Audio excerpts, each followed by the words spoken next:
Mesdames et messieurs les conseillers départementaux, cher Christophe, cher Liliane, Mesdames la maire de Gaillon, chère Odile, Mesdames, Messieurs les élus, chers Valdasiennes, Valdasiens, Mesdames, Messieurs,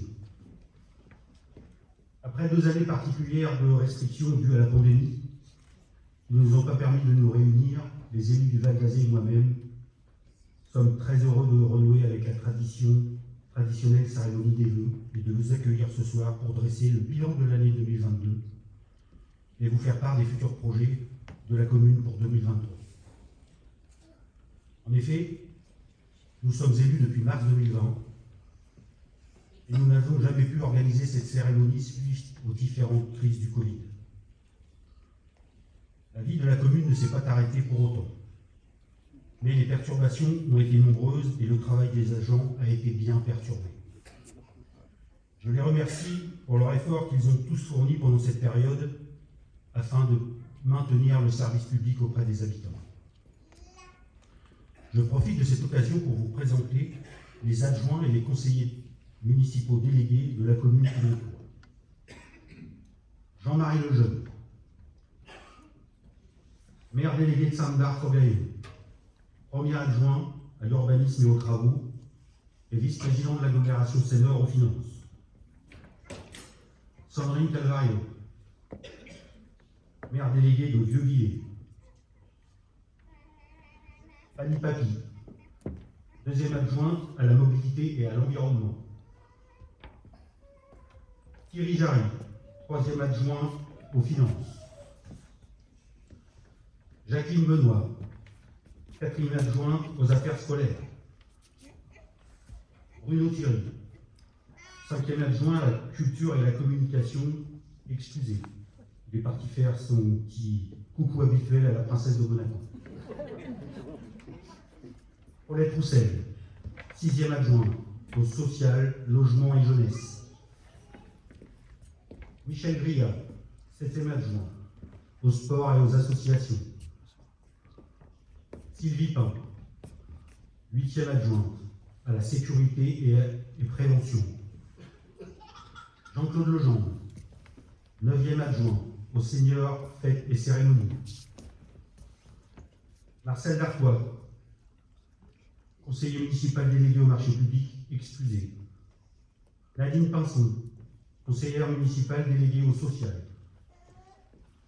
Franck Ferloni, conseiller municipal délégué à la jeunesse, excusé. Claude Torel, conseiller municipal délégué aux fêtes et cérémonies. Annabella Daniel, conseiller municipal délégué à la communication. Sylviane Briat, conseillère municipale déléguée aux écoles.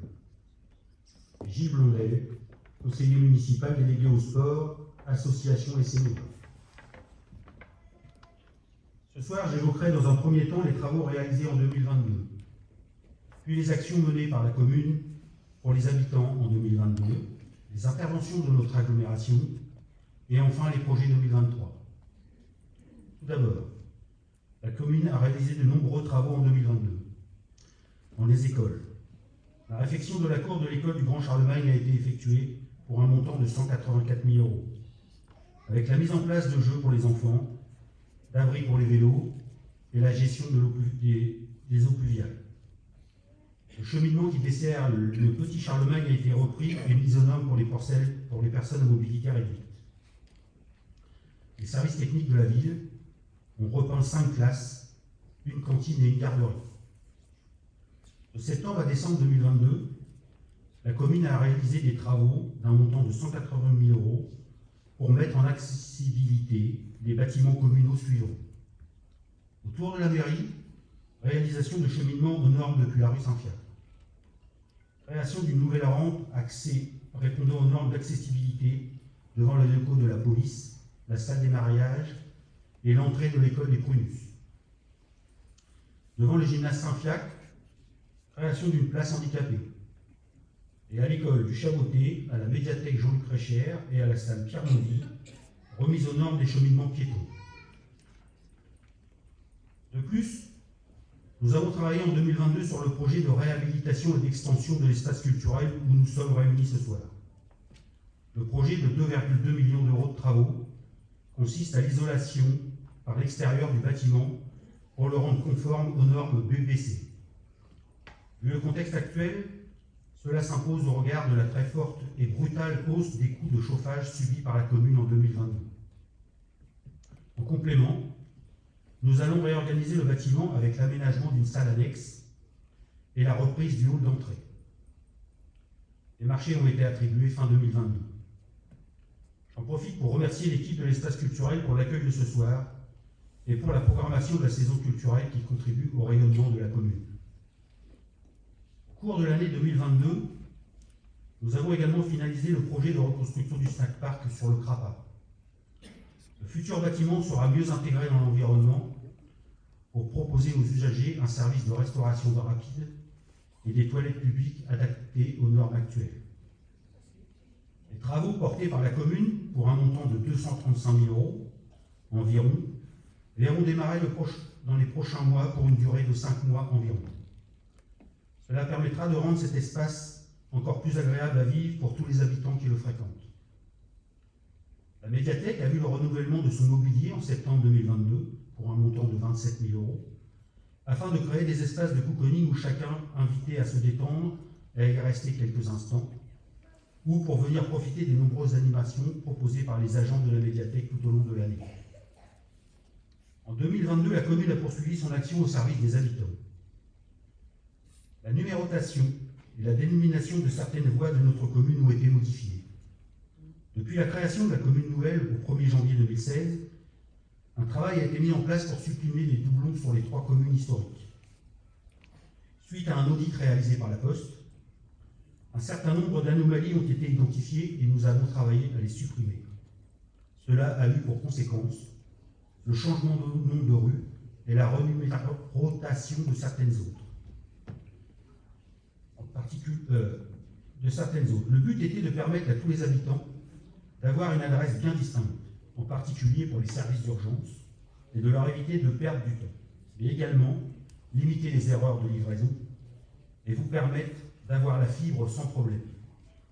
Nous sommes conscients de la gêne que cela a pu occasionner, mais sachez que ce travail a été fait pour améliorer la vie des habitants au quotidien dans notre commune. Ensuite, le Centre communal d'action sociale, le CCAS, est resté très actif avec la poursuite de l'accompagnement social des personnes en difficulté, qui sont de plus en plus nombreuses, avec la délivrance de bons alimentaires d'urgence ou la réalisation de courses pour les anciens. Le CCAS attribue également des bourses aux jeunes de notre commune qui poursuivent des études supérieures. Près de 10 000 € leur ont été versés en 2022 pour les aider dans leur vie d'étudiants.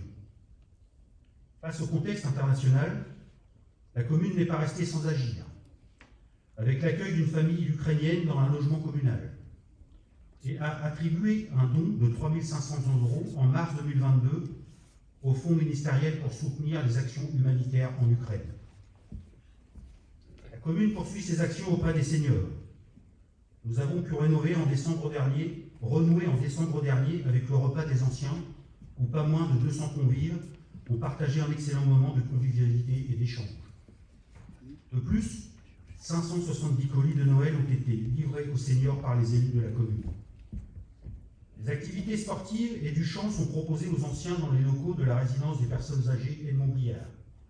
Chaque semaine, nous avons renouvelé le mobilier dans cet établissement en 2022 pour améliorer le confort des seniors qui y résident, et cela bénéficie également aux 2 associations de seniors de la commune qui utilisent la salle de la RPA chaque semaine.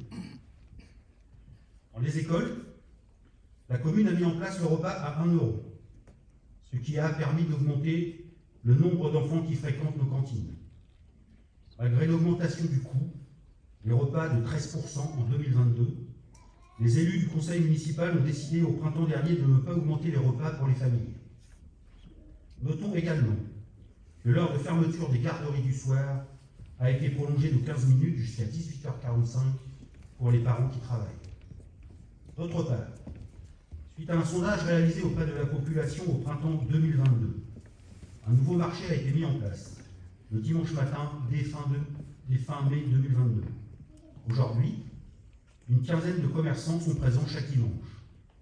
matin sur le parking du gymnase Saint-Fiacre pour vous permettre de profiter de produits frais et locaux. Depuis le 1er janvier 2022, l'agglomération a transféré à la commune la compétence sport. Cela se traduit par la reprise de la gestion des associations et des équipements sportifs. Sur notre bassin de vie, les équipements sportifs sont désormais gérés avec la ville de Gaillon, étant donné que nos associations sont communes à nos deux villes. Avec les élus de Gaillon, nous avons décidé de poursuivre cette gestion mutualisée du sport dans son ensemble. Nous avons décidé de recruter un directeur des sports qui travaille sur les deux villes et gère l'ensemble des équipements, des plannings et des relations avec les associations en accord avec les élus concernés. Nous avons commencé à remettre en état 3 terrains d'entraînement de football au complexe sportif des Bords de Seine pour permettre aux clubs de football de pouvoir accueillir les nombreux enfants qui souhaitent pratiquer ce sport. Les vestiaires et les locaux nécessaires à cette pratique ont eux aussi été remis en état. Enfin, les travaux de rénovation du gymnase Bernard Chandelier sont en cours et se termineront en avril 2023. Ils sont financés par l'agglomération pour un montant de 2 097 000 €. Le forum des associations géré par l'Espace Condorcet se fait désormais en partenariat entre les deux communes et se fera en alternance sur Gaillon et sur le Val d'Azé. Face à la flambée des coûts de l'énergie, à l'appel de la sobriété et à l'urgence climatique, le conseil municipal du Val d'Azé a décidé en décembre dernier l'extinction de l'éclairage public une partie de la nuit. En effet, la volonté de la municipalité est d'initier des actions en faveur de la maîtrise des consommations d'énergie et de la préservation de l'environnement, par la limitation des émissions de gaz à effet de serre et la lutte contre les nuisances lumineuses. Sur le quartier d'Aubevoie, l'extinction se fait de 23h à 5h du matin, et sur les villages de Sainte-Barbe et de Vieux-Villers, l'extinction se fait de 22h30 à 5h30 du matin. Sur la commune de Vieux-Villers, le cheminement de la rue Paulette-Poussine, ou ancienne route départementale C1015, a été installé un éclairage avec des lampadaires solaires pour sécuriser l'accès à l'arrêt de bus. La restauration des murs de l'église de Sainte-Barbe-sur-Gaillon se poursuit avec l'aide de l'association Cursus et de l'agglomération. La remise en état du mur de la porte aux chiens a débuté cette année et va se poursuivre sur plusieurs années. Et le chemin de la porte aux chiens sera lui remis en état pour faciliter la liaison entre les 3 communes historiques. Quelques mots maintenant sur les compétences de notre agglomération. Depuis septembre 2019, la communauté de communes Ormadry-Seine s'est rapprochée de l'ancienne case pour fusionner et former l'agglomération Seine-Eure qui regroupe aujourd'hui 60 communes et un peu plus de 100 000 habitants. Cette intercommunalité exerce aujourd'hui un certain nombre de compétences dont les principales sont la gestion de l'eau potable, l'assainissement, la voirie, la collecte des déchets, la jeunesse, l'aménagement du territoire, le développement économique et la mobilité avec les transports collectifs et les voies douces. En tant que maire de la commune, je suis très satisfait du travail fait et des moyens mis en œuvre par l'agglomération dans ses différentes compétences, ce qui permet ainsi d'améliorer le cadre de vie de notre territoire. Les travaux de voirie ont été réalisés par les services de l'agglomération en 2022 pour améliorer la fluidité de la circulation et la sécurité des usagers. Remise en état d'un certain nombre de ralentisseurs, création d'un dépose-minute et de nouvelles places de stationnement devant l'école du Soleil, parking rue de Gros-Bénil et aménagement du carrefour à feu rue Saint-Fiacre. Pour la collecte des déchets, nous connaissons depuis septembre 2022 l'extension des consignes de tri qui permet d'augmenter la quantité des déchets recyclés. Cela a été possible grâce à l'investissement réalisé par le SIGOM, le CETOM et l'agglomération Seine-Eure dans un nouveau centre de tri nouvelle génération sur le site de Guichinguy. En effet, dans la poubelle jaune, vous pouvez maintenant déposer tous les emballages. Cette modification a permis de diminuer les déchets incinérés de 9% et une augmentation du tri sélectif de 27%. Ceci a été constaté sur une période de 4 mois. Tout cela pour vous dire que les habitants de l'agglomération sont de bons élèves et doivent continuer leurs efforts dans ce domaine. Concernant les mobilités, 2 lignes de bus desservent depuis 1 an et demi notre commune. La première fait une boucle de la gare à la gare en passant par Gaillon. Et la deuxième part de la gare et va jusqu'à Louviers. Ces deux lignes vont subir d'importants changements en 2023. La ligne G desservira la maison médicale de Gaillon, le collège Simone Signoret, le lycée André Malraux avec un arrêt à proximité de chez Delbar, le centre commercial Auchan et la future gendarmerie. Et puis le bus fera une boucle de la gare jusqu'à la gare et repartira dans l'autre sens. Pour la ligne E1, qui va de la gare jusqu'à Louviers, cette ligne sera prolongée pour passer par Val-de-Reuil, Pont de l'Arche, Cricbeuf, Marteau, pour aller jusqu'à la gare de Saint-Aubin-les-Elbeuf en passant par Elbeuf. Cela permettra de se rendre à l'hôpital de Saint-Aubin-les-Elbeuf en transport collectif. La fréquentation de ce moyen de transport par les habitants est en constante progression et va donc dans le futur prendre toute sa place dans notre quotidien. Le travail du service développement économique de l'agglomération a permis l'installation de nouvelles entreprises sur nos différentes friches industrielles. L'entreprise de Skytech a repris l'emplacement de Draca Parical et va créer plus de 70 emplois. L'entreprise Carrière de Vignal, qui vont s'installer sur le reste de l'ancien site Carrier-Touché et vont créer une dizaine d'emplois et surtout avoir un impact sur les entreprises environnantes pour la décarbonation de leur transport. Enfin, l'ancien site Intermarché va être investi par l'entreprise CAFOM dans les mois qui viennent pour faire de la logistique et créer au moins 200 emplois.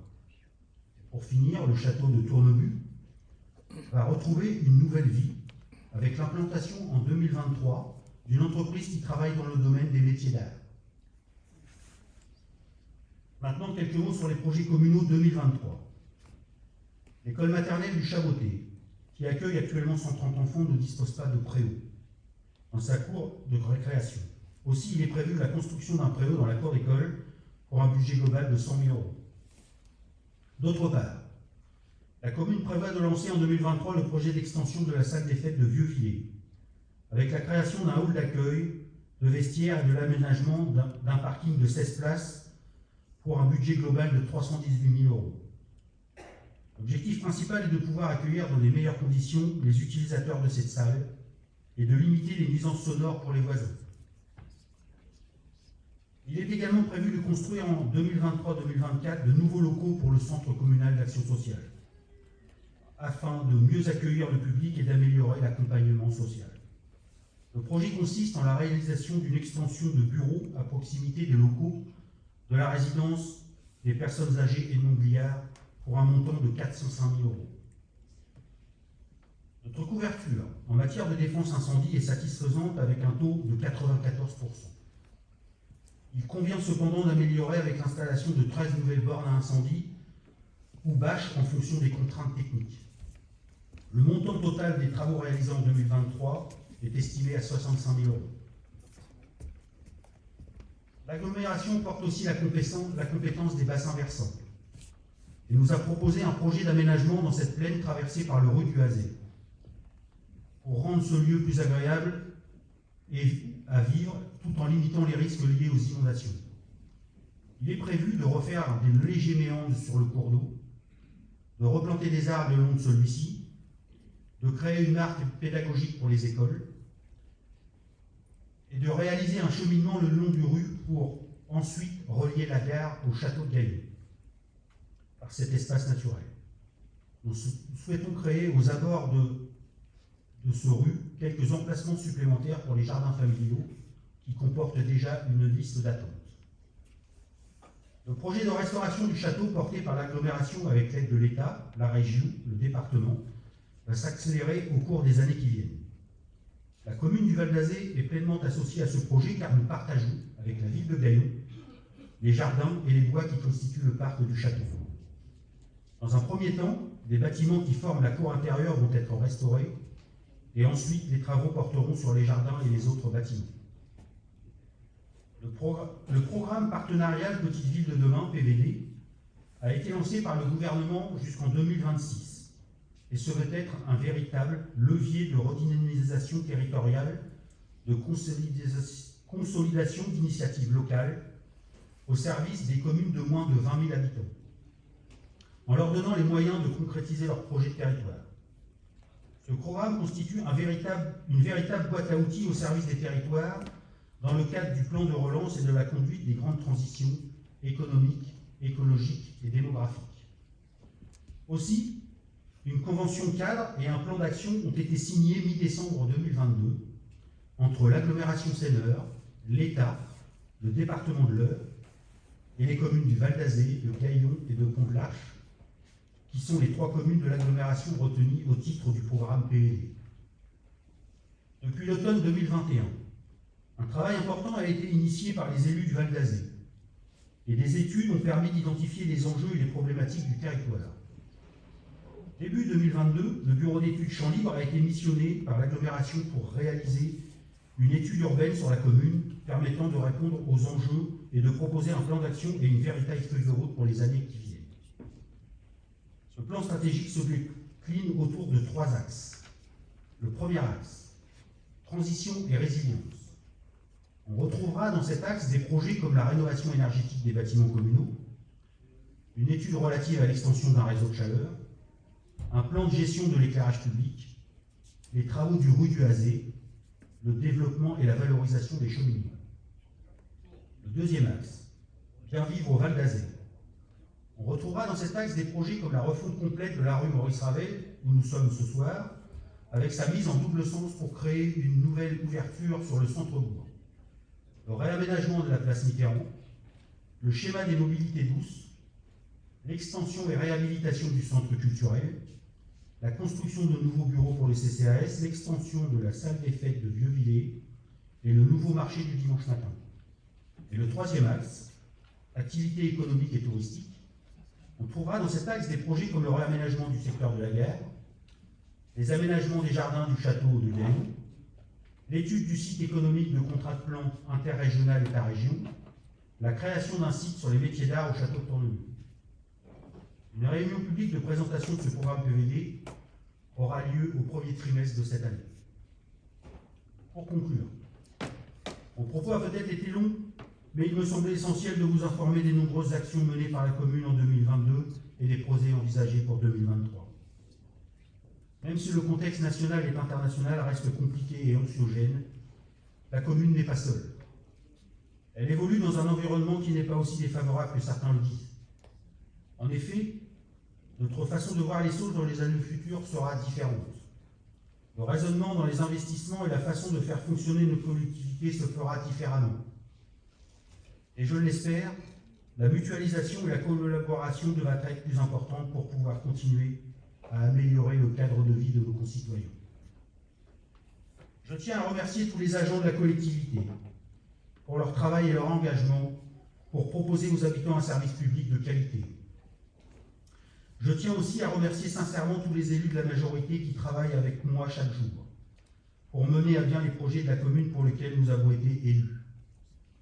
Je les remercie également pour leur disponibilité, leur implication et leur capacité à se mobiliser pour que les projets communaux que nous portons ensemble au service des Val-d'Aziens, vous l'aurez compris, notre action vise à faire du Val d'Azé une commune où il fait bon vivre et travailler.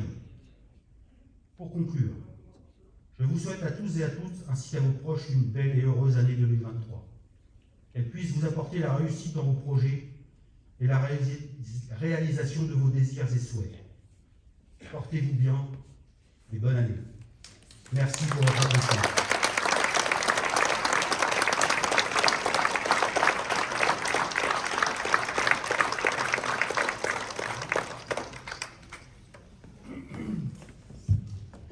Comme il est grand, il faut que je lui passe le micro.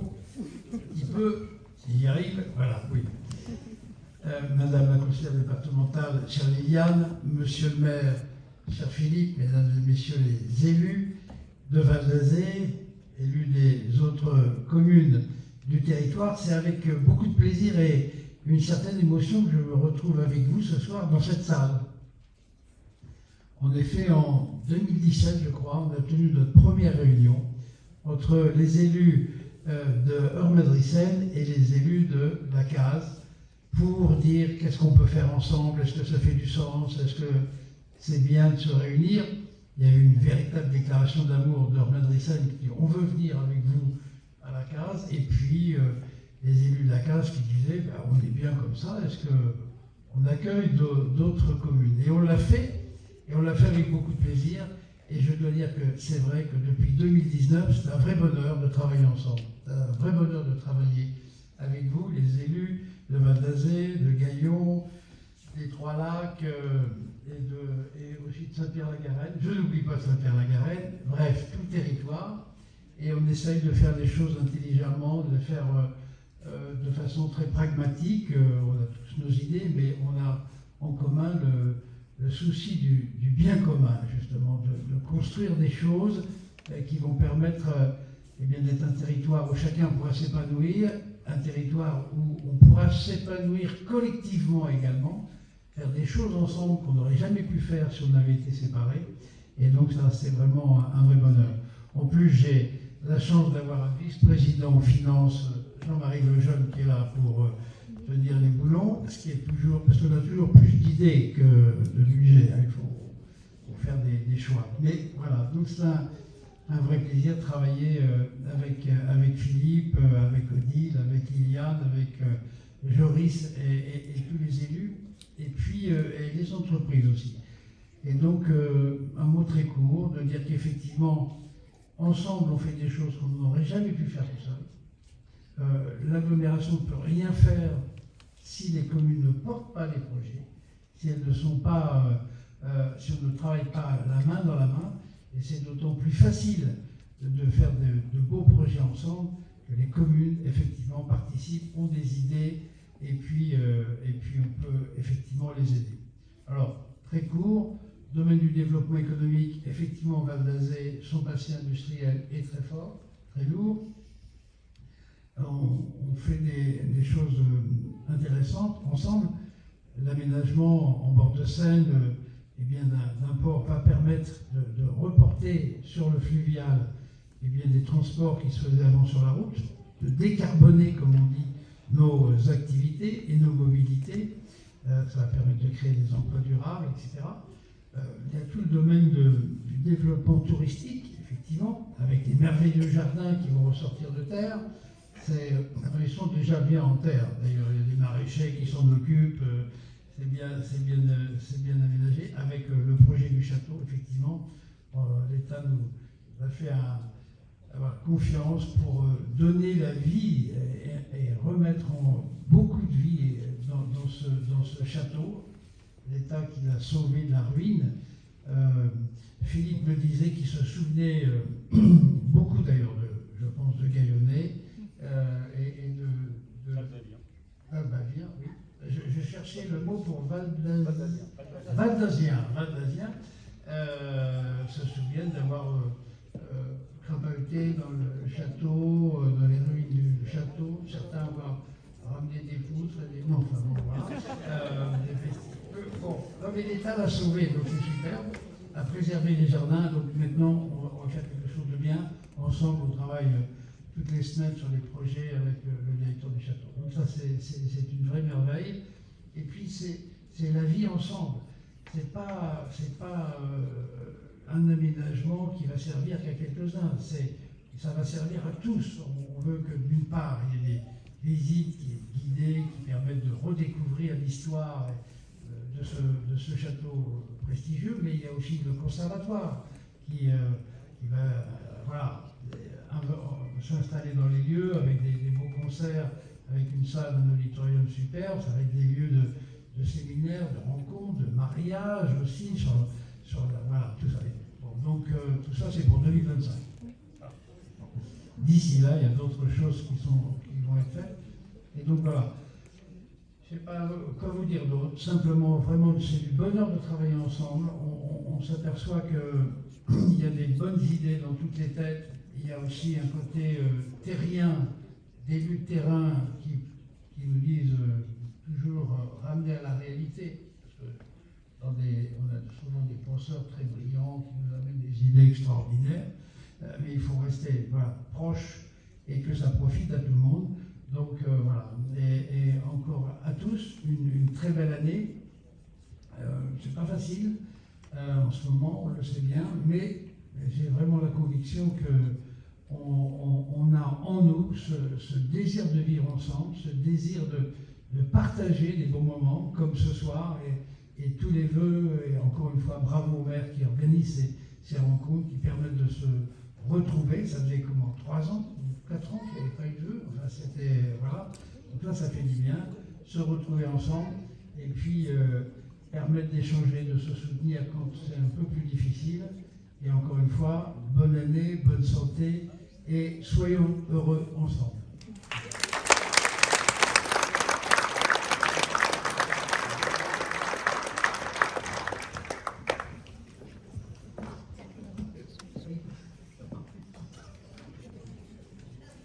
Je vais essayer d'être court.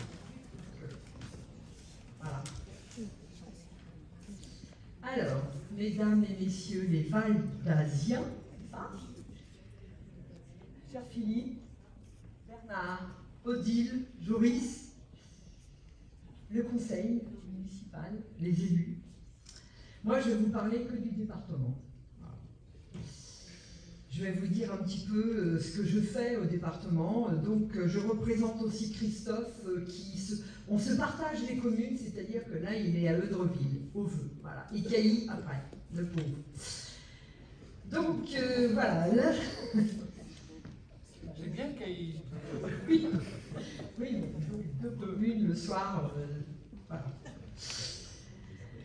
Je vais vous parler donc du département. La solidité des finances départementales permet le sérieux budget appliqué par notre majorité départementale depuis 2015, nous permet aujourd'hui de faire face et de poursuivre notre action au service des Aurois sans augmentation des impôts.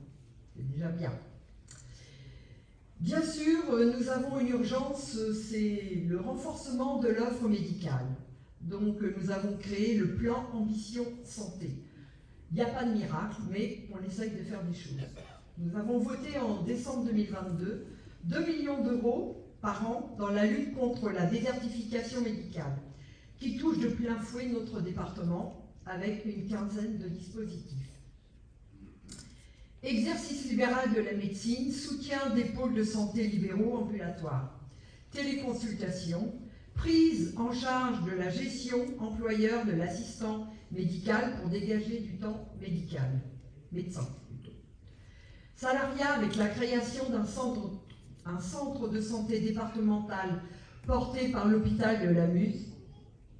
Une unité mobile de soins d'Octobus sera également prévue. Télémédecine, mise en place d'une plateforme départementale par des aides à l'équipement et les abonnements en faveur des sages-femmes. On favorise l'installation de futurs médecins, ils ont le droit à une bourse de 800 € et un prêt à taux zéro. Prévention, renforcement de la PMI et mettre en place des projets comme la Mammo Mobile. Après, nous essayons d'être innovants sur le RSA, tout en poursuivant notre politique exigeante du juste droit. Nous menons là une expérimentation du RSA rebond. Faire revenir sur le marché du travail ou à défaut dans une activité sociale utile 3000 bénéficiaires du RSA d'ici 2028 dans l'heure. Le RSA n'est pas un état permanent. Cela doit devenir une transition avec un accompagnement socio-professionnel, mais également des contreparties claires pour le bénéficiaire du RSA. Grâce à ce projet, le département de l'Eure est percusseur dans le domaine de la réinsertion et a été retenu par l'État dans le cadre d'une expérimentation nationale. Cette expérimentation vient en complément des initiatives déjà développées et qui sont poursuivies comme Job 27, qui permet un retour à l'activité en lien avec les besoins des acteurs économiques du territoire eurrois. En plus, nous donnons tout avec l'État, en plus de l'État plutôt, un coup de pouce plutôt énergie. Une aide de 80 € par foyer, sous condition de revenus, pour faire face à l'augmentation des factures d'énergie et aider les Aurois les plus précaires, les retraités et les travailleurs aux revenus modestes à mieux passer l'hiver. Toutes les infos pour le demander sont sur le site internet du département.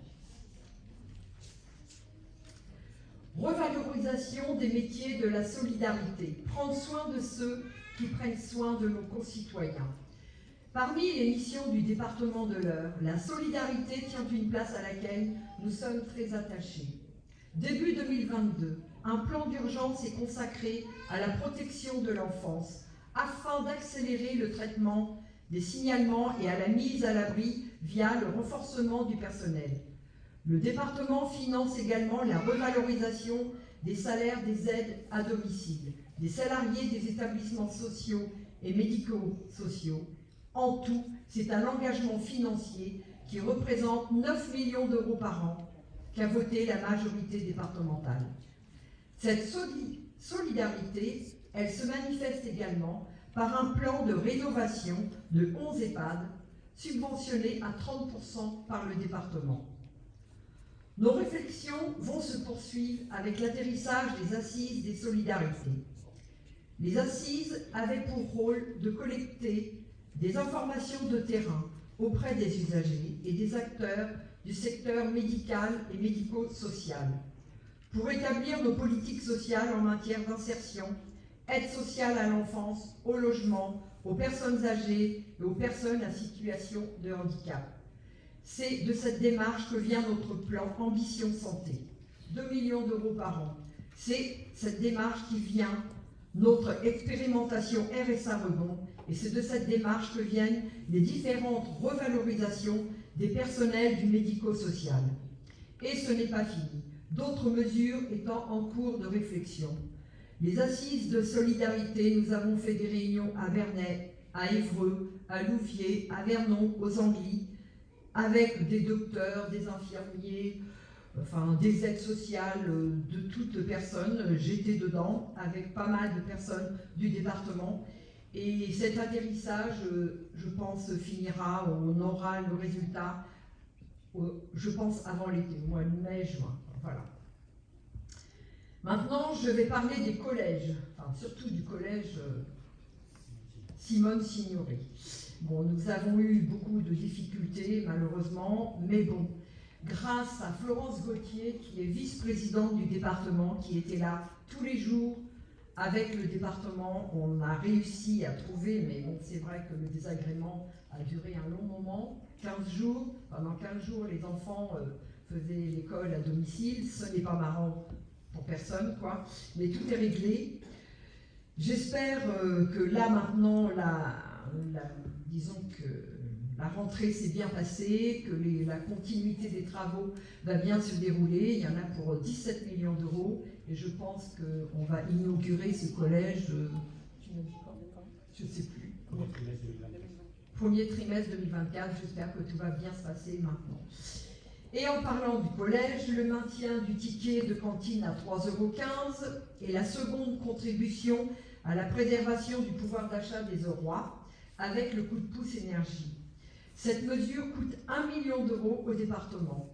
Il convient de rappeler que le coût réel d'un repas est de 10 € et que chaque année sont servis 3,5 millions de repas. Maintenant, maintenir ce tarif unique continue de rendre la cantine accessible à tous. La majorité départementale poursuit la distribution de la calculette scientifique et de 2 livres pour les 6e, gratuitement.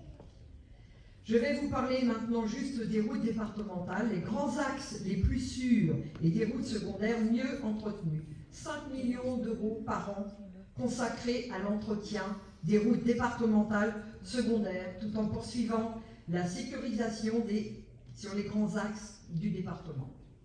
Voilà, je vous remercie de votre écoute. Je vous souhaite une très belle année, une belle santé et prenez soin de vous. Je vous remercie.